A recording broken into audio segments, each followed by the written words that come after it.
Hey everybody, it's Michael Harbridge, and I want to show you today how to create these awesome pumpkins.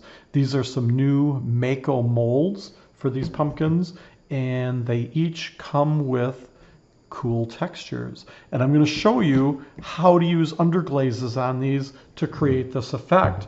And we'll get layers of colors, and we're going to add clear glaze. We're going to use wax resist. We're going to use mother of pearl.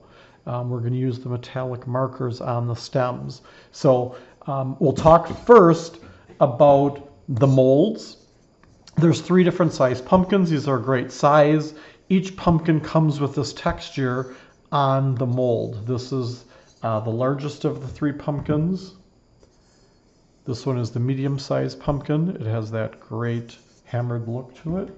And then we've got the knitted pumpkin, which is the smallest one, and it's got this really neat weave texture.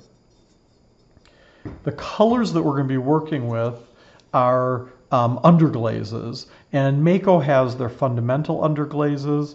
Duncan has cover coat underglazes. Other color manufacturers have a similar product.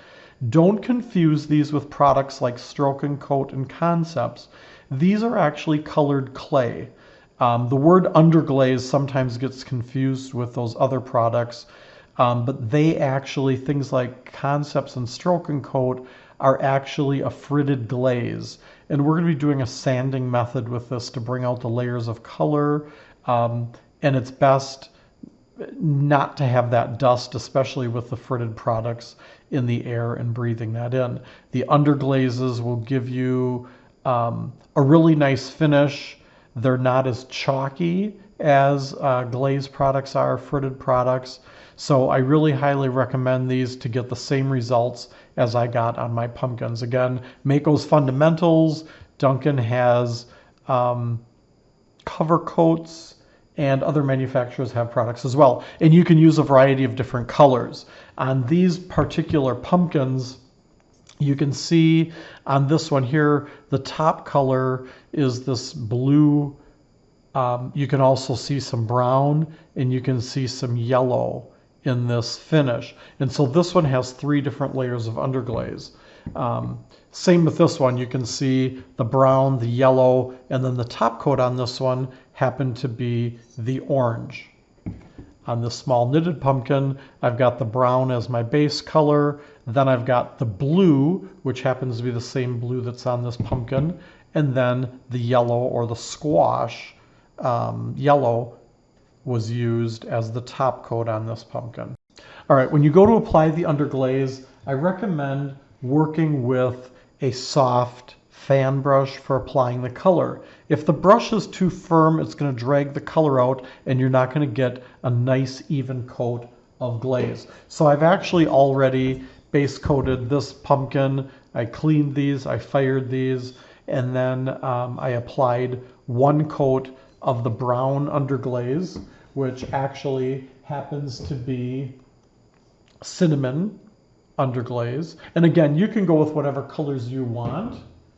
And then I'm going to apply the next layer of color, which happens to be the squash yellow. You want to load the brush, be very generous with this color as you apply it, and put 1 coat of the yellow over the top of the brown.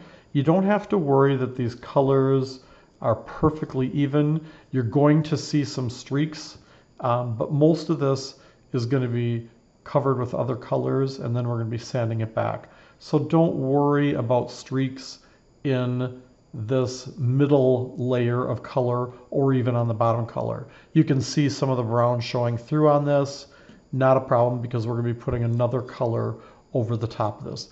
You're going to apply at least 3 different colors on these pumpkins. Let it dry in between so that that shiny, wet look is gone.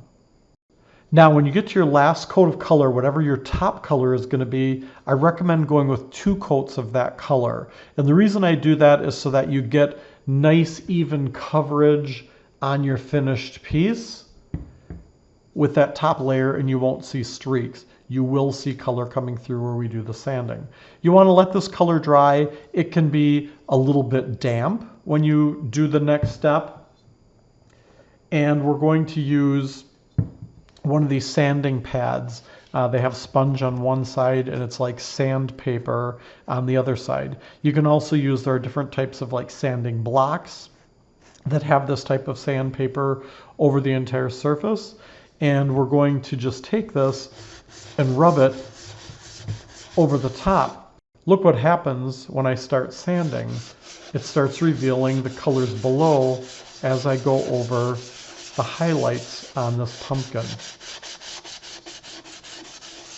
When you see white, you've made your way through to the bisque, but look at how I'm getting all three colors on the edges showing through.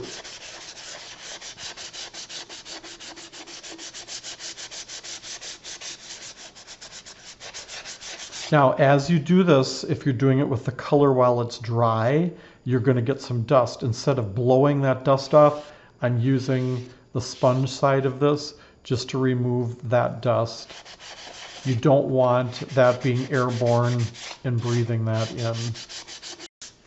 It also works well to have the sponge and sandpaper side be damp. And as you go across the surface,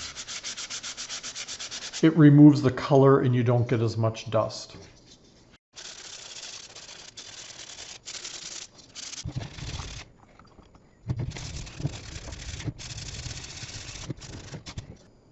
Once I've got all of the sanding done, you'll notice all of the different colors coming through, and it's mainly on the highlights is where you want to sand that color away.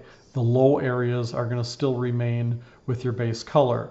You'll notice I didn't do anything on the stem. I did get a little bit of the colors on there. I'm not worried about that because the paint markers, the metallic markers, will cover that surface.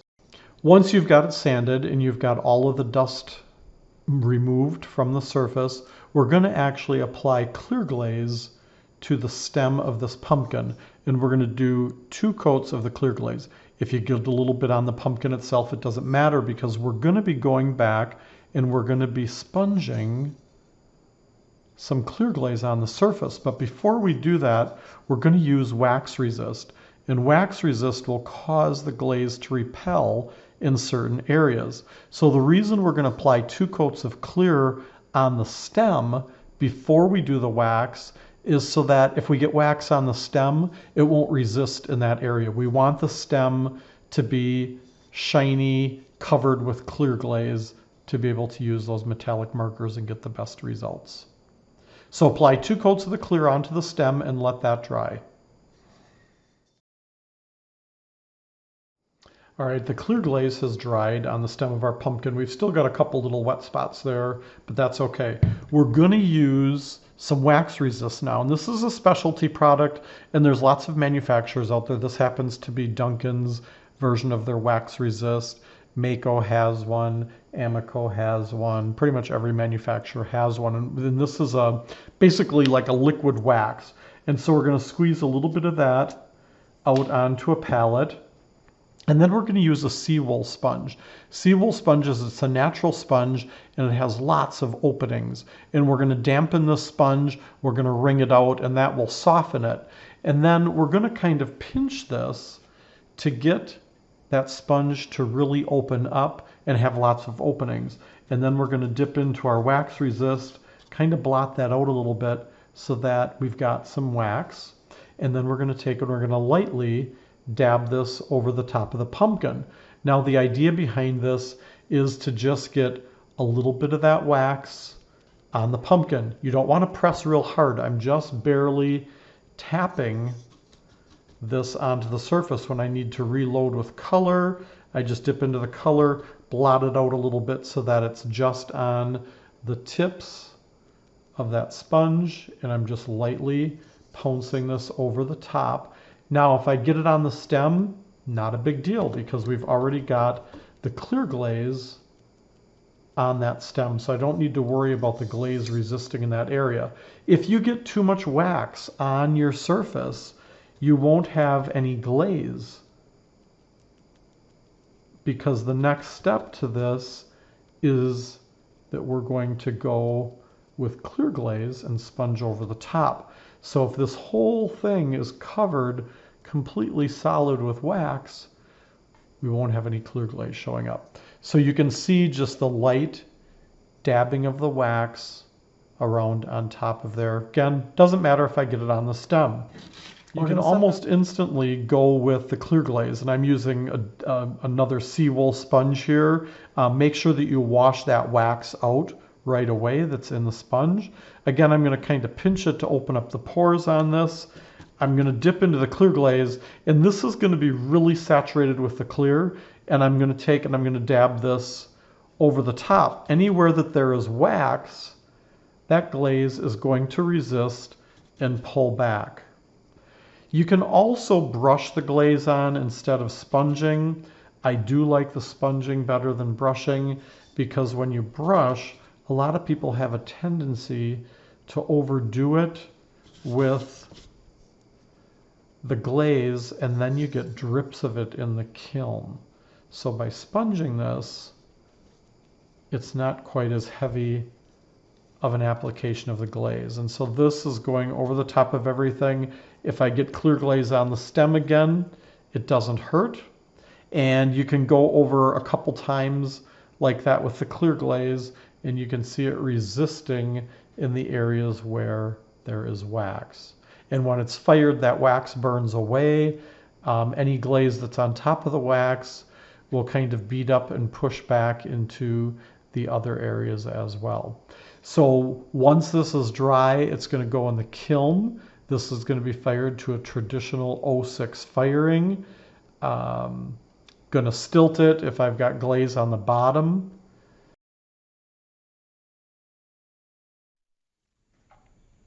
All right, we've got our pumpkin. We've got it glazed and fired. And if you look closely at this, you can see the areas where the wax resist caused the glaze to pull back. And then you've got the shiny areas where the glaze was.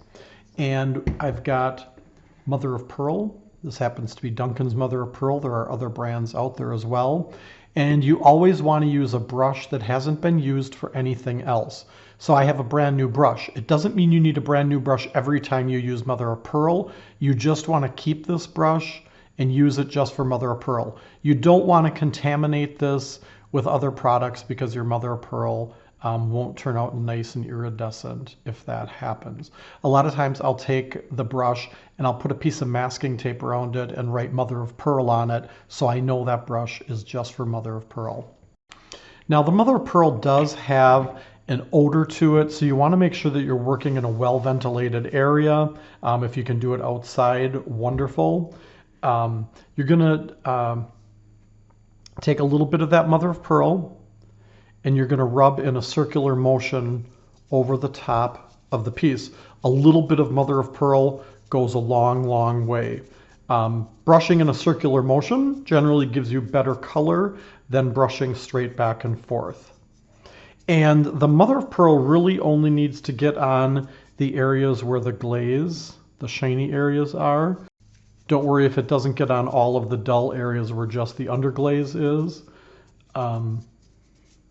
Because the mother of pearl actually will burn away in those areas where it's underglaze. It's only going to show up on the shiny areas where you have the glaze. A little bit goes a long way. If you can see streaks or drips of color, go over and remove some of that. You don't want it too heavy. Don't get the mother of pearl on too heavy like this. What'll happen is it will usually powder if you have it on too thick. So remember, really brush it out. Circular motion, a little bit goes a long, long way.